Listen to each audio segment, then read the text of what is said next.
Jalisco y en Twitter como @MBS Jalisco. Economía. Ya son 9 de la mañana con 34 minutos. Regresamos a cabina de MBS Noticias Jalisco. Les recuerdo nuestros teléfonos 33 36 298 248, 33 36 298 249.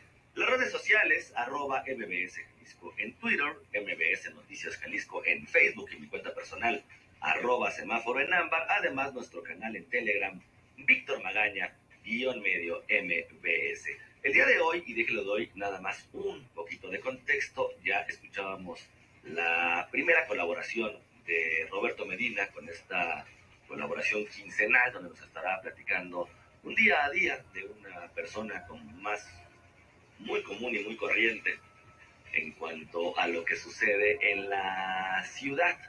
Pero también este jueves arrancaremos con nuestras nuevas secciones de consultorios. Esto será una vez al mes. Vamos a hacer un consultorio en este espacio informativo, justamente para que usted que nos está escuchando pueda salir de dudas en diferentes temas, por supuesto, importantes de la cotidianeidad. Hoy nos acompaña Javier Cepeda, él es consultor, especialista contable, director de BIOS Instala, conferencista a nivel nacional, ha sido colaborador de Universal. Bueno, una cartera o un portafolio realmente impresionante, y gracias a las preguntas que ustedes nos hicieron llegar en estos días, pues podemos arrancar justamente con estos consultorios aquí en MBS. Javier Cepeda, ¿cómo estás? Buenos días. Hola, Víctor, muy buen día. Gracias por la invitación y saludos a todos los que nos escuchan. Oye, 2021 es un tema que arranca complicado en temas económicos, lo sabes muy bien, pero las dudas quizá de la población, de la gente de a pie, como un servidor, como muchísimas personas, van muy enfocadas justamente en temas contables que pueden afectar directamente la economía del hogar. Te agradezco muchísimo que nos acompañes el día de hoy justamente para aclarar estas dudas. No, hombre, al contrario, Víctor. De hecho, para mí es un gusto estar aquí contigo en cabina.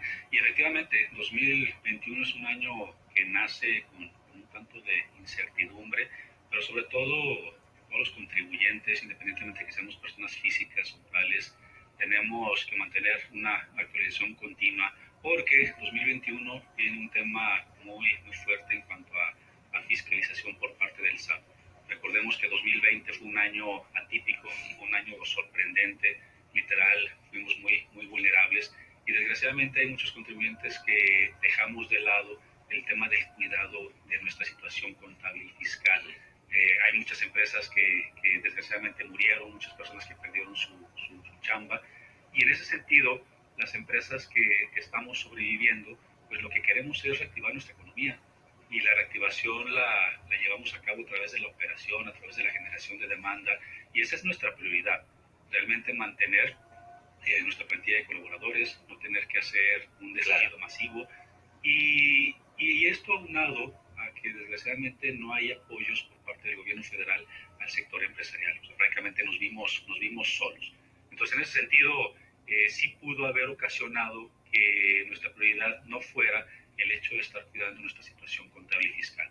Las ventas se redujeron, los ingresos bajaron también considerablemente, y en mayores ocasiones esto repercute en que si no ponemos mucho cuidado en nuestra situación fiscal, tengamos que pagar impuestos que no deberíamos de pagar. No estoy hablando de pagar más impuestos, estoy hablando de pagar impuestos que no deberíamos de pagar, simplemente por no tener un cuidado preciso. Justamente una de las preguntas, Javier, si quieres ya para entrar de lleno en la materia, de Gabriel Alejandro a través de las redes sociales, dice: oye, para que una cita al dentista sea deducible de impuestos, tengo entendido que se tiene que pagar con tarjeta.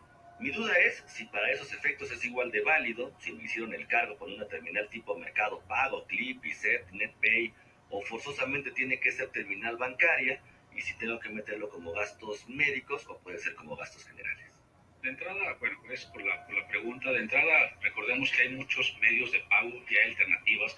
Ya no son las famosas nada más terminales puntos de venta que proporcionan los bancos, sino también hay ya una gran diversidad de alternativas para hacer pagos mediante tarjetas de crédito. Entonces, lo que considera la ley es que para que sea deducible, el pago tiene que realizarse mediante medios electrónicos.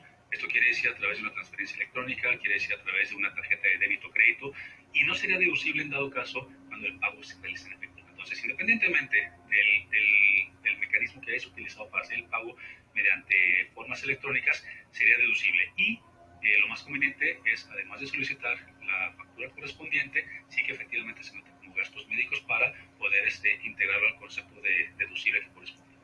Pregunta Hugo, si Hacienda me queda a deber dinero, no hay problema si se lo pido, me habían dicho que después lo tomarían contra mí. No, mira, yo creo que hay que hacer un proceso primero de revisión. En muchas ocasiones tomamos en cuenta que queremos solicitar devoluciones, en algunas ocasiones de manera improcedente, en otras ocasiones con todo el derecho que nos corresponde. Sin embargo, hay que hacer el proceso debido. O sea, la realidad es de que el pedirle a Hacienda que nos haga una devolución cuando procede no tiene que implicar en consecuencias ni en persecuciones por parte de la autoridad fiscal al contribuyente. No es de que te pidas la devolución y van a empezar a fiscalizar tus cuentas de manera más recurrente. La realidad es de que no. Y hablando de fiscalización de manera recurrente, pues en este momento tú y yo estamos compartiendo, estamos charlando y ni siquiera nos estamos dando cuenta que nos están fiscalizando. Entonces, la realidad es de que no existe una persecución como tal. Recordemos que ahorita ya hay un mecanismo de comprobación fiscal electrónico como es el CFDI, y esto le da facilidad al SAT de poder estar a través del Big Data, como se conoce, a través de los millones de CFDIs que se emiten de manera diaria, el poder estar generando una revisión de manera aleatoria para poder encontrar diferencias o inconsistencias. Y cuando ya los encuentra, entonces es cuando ya se va directamente con una notificación o invitación hacia el contribuyente para que pueda regularizar estas diferencias o inconsistencias. Pero cuando solicitamos una devolución de impuestos y esta es procedente, después de pasar todo el viacrucis y todos los requisitos y todos los documentos que tenemos que entregar, pues la realidad es de que no existe una persecución como tal. Pero pregunta Miriam Mesa, ¿qué tan cierto es que este año el ISPT bajó y eso será que como trabajadores nos subirá un poco el sueldo? ¿Aplica para trabajadores públicos y privados? De hecho, ese es un muy buen tip, más bien un buen comentario. Yo hace unos días impartí, si me lo permites, a través de nuestro podcast, y lo pueden encontrar en Spotify, Empresas con Valor.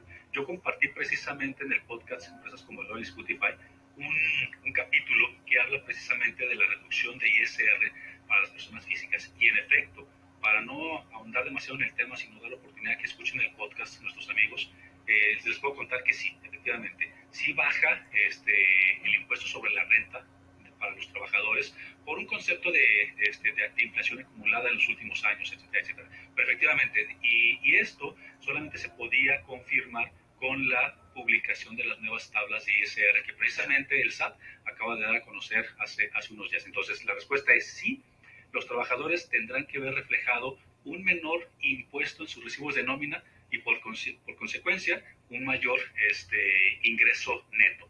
Y esto aunado o sumado a un beneficio mayor a los trabajadores, que es el aumento en el salario mínimo del 15%. ¿Cómo varía, y estoy escuchando un poco aquí, cómo varía el tema del ISR, justamente este impuesto? ¿Lo tenemos que empezar a ver reflejado a partir de cuándo?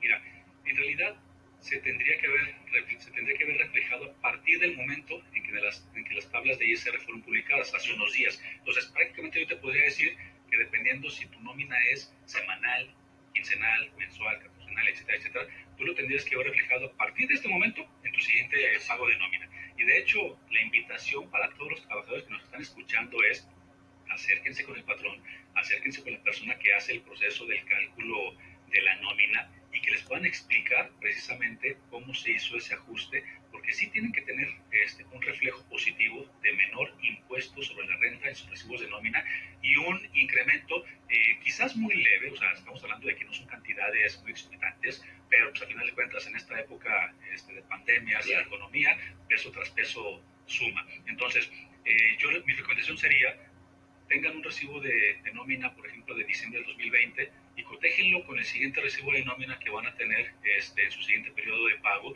y podrán notar si es que la empresa ya hizo la actualización de sus sistemas de nómina, si ya hizo la actualización de las tablas de ISR, si ya hizo la actualización de los importes de salarios mínimos. Tendrán que ver reflejado en sus recibos de nómina del siguiente periodo una disminución del impuesto sobre la renta y un aumento en el neto a pagar.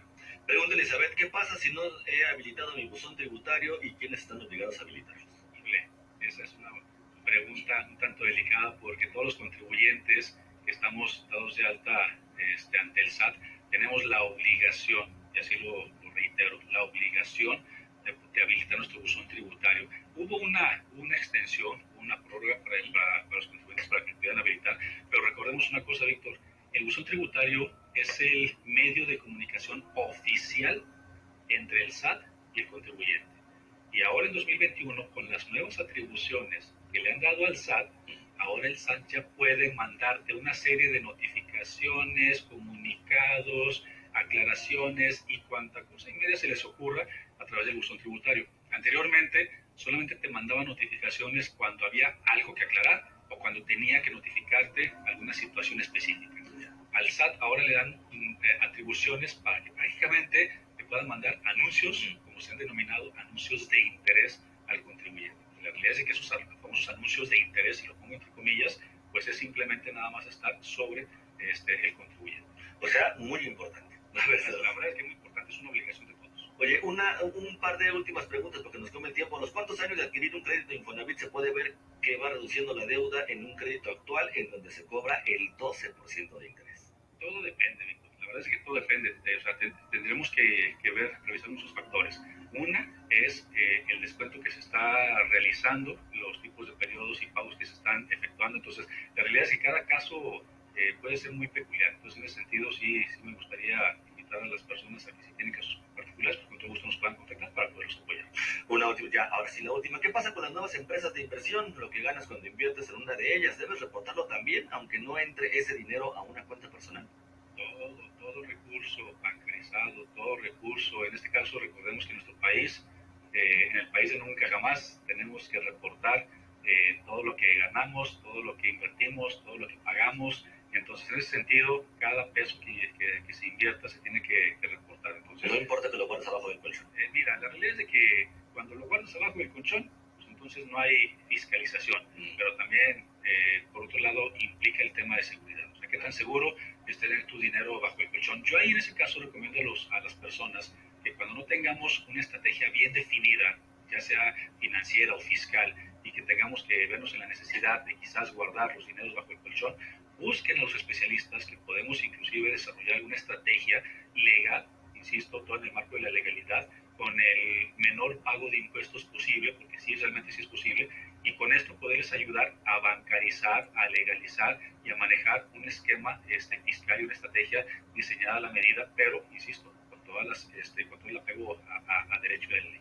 Oye, Javier, nos quedan algunas preguntas en el tintero. ¿Te parece bien si te las voy compartiendo en el transcurso de la semana? Y nos vemos aquí después para seguir ampliando justamente como todo este tema de dudas. Con todo gusto. ¿Dónde te encontramos, Javier Cepeda, en tus redes sociales? Me encuentran en todas las redes sociales como Javier Cepeda Orozco y directamente en nuestra página de internet biosinstala.com. ¿Y el podcast? El podcast Empresas con Valor, y les comparto de manera directa y de manera personalizada mi WhatsApp para los que tengan dudas contables, fiscales y de negocios.